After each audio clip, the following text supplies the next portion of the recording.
Did Jesus really mean that if you looked at a woman with lust in your heart, you should gouge out your eyes? Or if you did something, sinned with your hands, you should cut it off? Did he really mean that? I'm Joseph Onesta, ordained in the full gospel Pentecostal tradition. And they'd probably disown me if they knew me. It's been a while. But I'm here to spend a little bit of time with you, mostly because there are groups, the push and pull of the Christian groups in this country is detrimental, and it's causing problems. A house divided will fall. And the extremists among us are the ones that are tugging the hardest. So we've been looking at Matthew chapter 5. It's one of my favorite chapters in the Bible. The only ones I really dislike are the ones that are exceptionally boring, like the begats, and whatever. But anyway, and I'm using the NASB today. I want to read something to you, and I want you just to imagine how I felt as a 19-year-old boy hearing this and being told that the Bible was literal. Okay? I want you to imagine what went through my mind. You have heard that it was said, "You shall not commit adultery."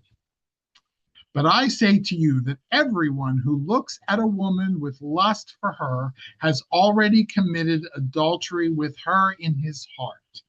Now, if your right eye is causing you to sin, tear it out and throw it away from you. For it is better for you to lose one of the parts of your body than for your whole body to be thrown into hell, the grave. And if your right hand is causing you to sin, cut it off and throw it away from you. For it is better for you to lose one of the parts of your body than for your whole body to go into hell, the grave. Oh my gosh.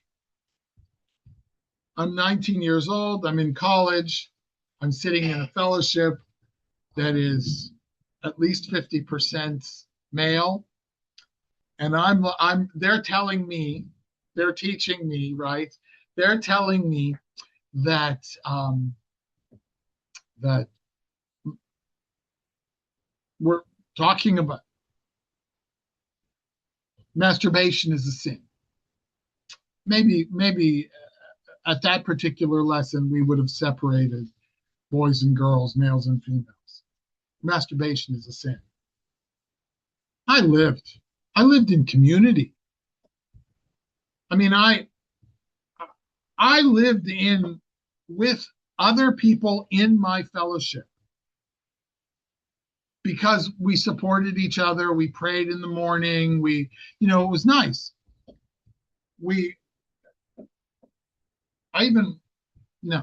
Anyway, that I'm sitting there and I'm looking around all of the guys I know, all of the guys that I've lived with. They all have two eyes and two hands. So either they don't struggle with what I struggle with, or I can't take this literally. Because, and honestly, I was skeptical. And they taught us, by the way, I'm just going to share with you that masturbation was a sin. It was the unrighteous fulfillment of a righteous desire. And you've read elsewhere, it's better for a man to marry, it's better to marry than to burn with lust, right? Okay, that's not a good reason to get married, just because you have the desire to have sex. That's natural. And that is not a good reason to get married, especially in a society today where people don't often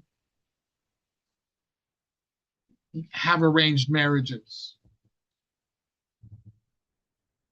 that we supposedly marry for love. So I just don't like those circles from the lights on my eyes. Um, we have to understand when Jesus said these words in Matthew chapter 5, 27 through 30, he was talking to Iron Age people. He wasn't talking to modern people. It was a different world back then. And this sort of ideology mixed with others so that, women had to cover their hair, or today in Islam, 700 years later, by the way, that's when Islam came to be, where they wear the hijab, or they wear burqas even, where all you see is like they're wearing black, and it basically looks like not a great ghost costume. I'm sorry, I'm not making fun, but gosh golly, gee willikers, men who have been in charge for a long time have turned these verses around to say, well, rather than gouge out my eye, you cover up. It's your fault. And we do this to women. We do this in the legal system to women who have been raped. We'll use that word. All right? Oh, what were you wearing?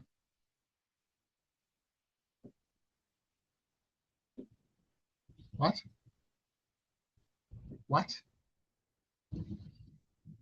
All right. Anyway, let me get down off the high horse for a minute. When I read these verses, when I heard these verses, I was 19, surrounded by guys who none of them were blind. Both of them had their two hands, and I knew better. Like my experience told me that they weren't perfect. So when they said this business, I'm sitting there thinking, right? Because I was in college, I was supposed to think. And I'm thinking to myself, you tell me that God, and back then I thought of God as that old guy on the chair. I admit it. The big beard, the judge, You're telling me that there are terrible, heinous things going on in the world. There are terrible, heinous things happening on this campus. I mean, there were reports. Be careful about this. Watch this. Look out for that. Okay? There are terrible things happening even here. I went to a party school. People got drunk all the time and did things drunk. All right? You're telling me that with all these terrible things going on in the world, terrible things, God is sitting on his throne with his arms crossed, looking at, I don't know, some kid named Johnny who's getting rid of some frustration in the show. Seriously? Seriously? Gosh, gee willikers, that's nuts. And so in the world, we're covering up women, covering up their hair. In the Pentecostal world where I was, or full gospel, Pentecostal, non-denominational, you can call it anything you want. Women, some churches, women had to wear their hair in a bun. They couldn't have it hanging down. They couldn't wear makeup. They had to cover to the wrist and wear long skirts down to the ankle, just so that men didn't have to gouge out their eyes or cut off their hands. And believe me, Even that didn't stop them. In the Muslim world, the burqa, that didn't stop them from, I mean, for heaven's sakes, even in Islam, apparently you get 72 virgins if you do something. I've read great portions of the Quran and don't remember that. Okay. I don't know where that came from, but I don't know that I ever read it cover to cover and as a complete in English, you know. But we have to admit, Iron Age people, different society, arranged marriages. But the point, so what's the point? What can I carry from 2,000 years ago to today? Men, and he was talking, because he's talking about lust for women, he's basically talking to men, right? Men, you are responsible for what you do. You're responsible for how you respond or how you react to temptation. Your hand doesn't cause you to sin, although I admit at the time I thought of masturbation. And you probably did too, especially in that context. Your hand doesn't cause you to sin, your mind does. It's not your hand, it's not your eye. So what's he? And it's not your eye. You're still going to lust. You still have an imagination. So what was Jesus on about? Men, it's your fault. There's this scene. I'll never forget it. It was one of those times when you're watching a silly movie and it just slams into you. It was one of those Medea movies, right? Tyler Perry. And Medea is in jail, and they're in this sort of support group where people are talking, they're sort of talking out their frustrations. And there's this young girl going, I'm here because of what my father did to me, what he did to me. I'll never forgive him. She's ranting. I'm, of course, paraphrasing. She's ranting and raving. And Medea speaks up and she says, you're not here because of what your father did to you. You are here because of what you did. And it was one of those, it's like that was the lingering thing in the back of my mind when I heard this gouge your eyes out and cut your hand off thing. It's like, you need to understand what it is that causes you or enables you to do things that you later regret. Right? I'm a hypnotist. I know that's my job. I'm a clinical hypnotist. And people they carry things with them. The whole way you perceive the world is because of your experiences, your perceptions of those experiences, which turn into interpretations, which color future experiences. It's a long string and it never ends. And what we have to do is turn around, change our mind. Didn't he say, be renewed? Be transformed by the renewal of your mind. But in today's society, women are wearing burqas. Hey, I remember when Jessica Simpson, I remember seeing her father was a Baptist pastor, and Jessica Simpson had this beautiful voice, and it was all about Jesus, and she was going from church to church. And then they did things to her, like told her she couldn't sing by herself because she was busty.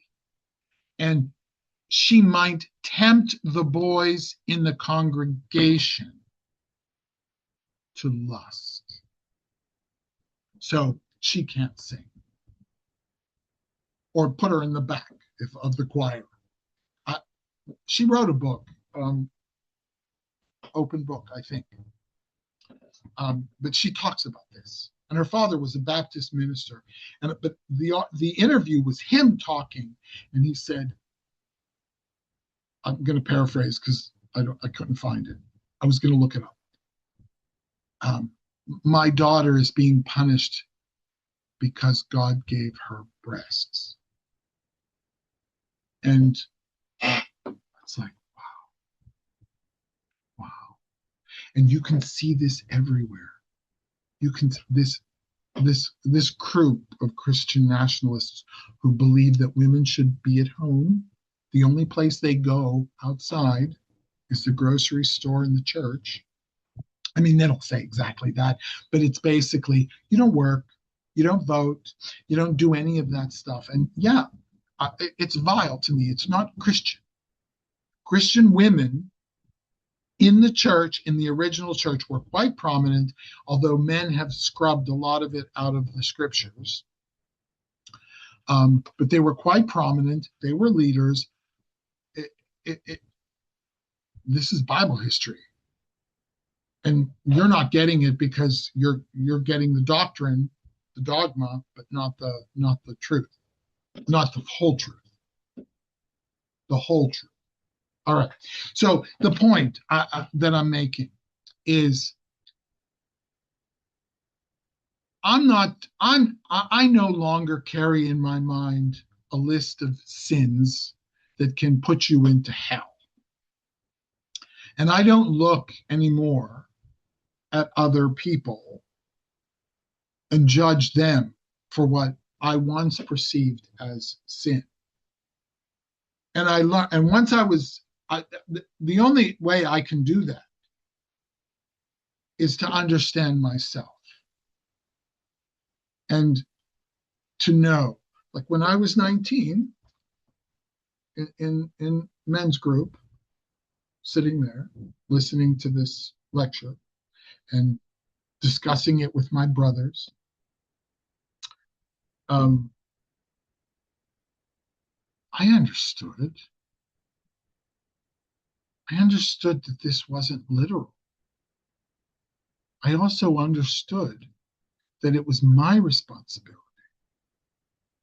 That if I lusted, it was my responsibility. When I was in grad school,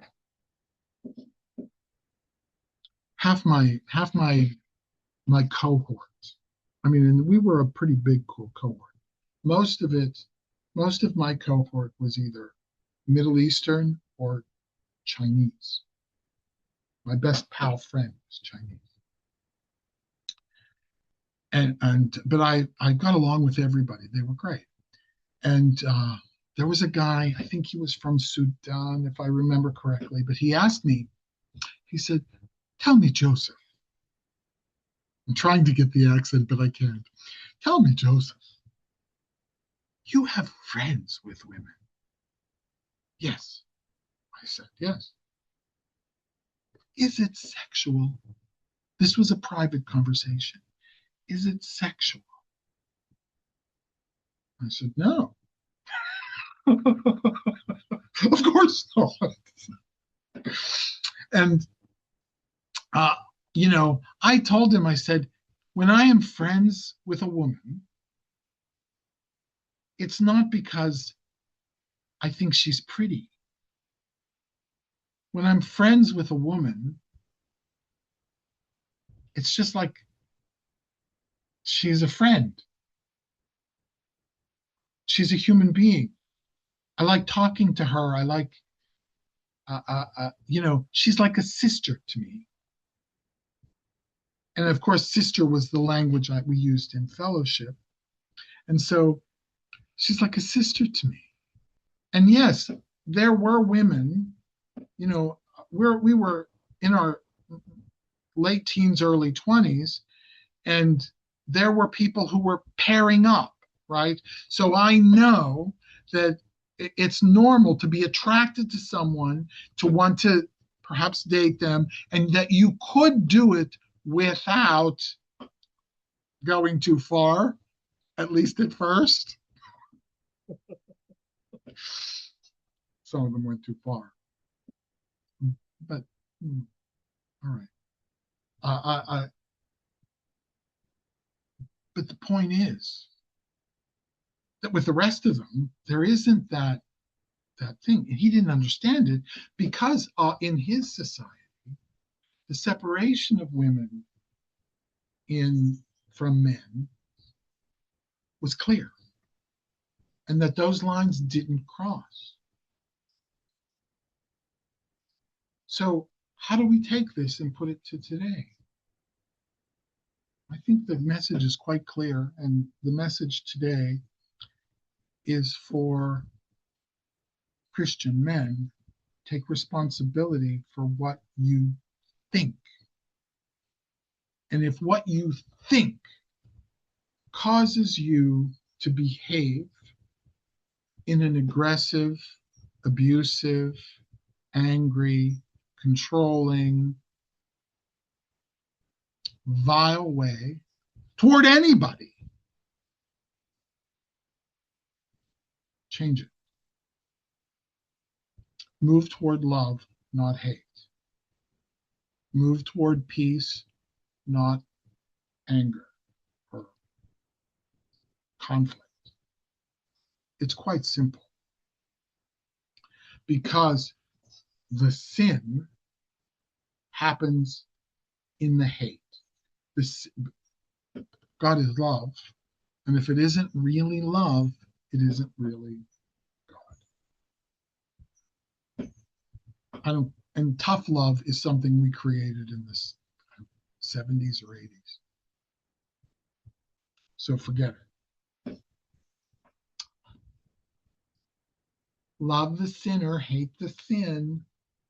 No, no. If you love the sinner, you forgive the sin.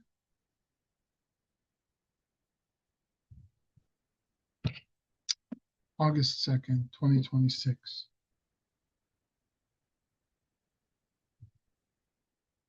Don't fall for the foolishness. The way society should be structured because of a few Bible verses.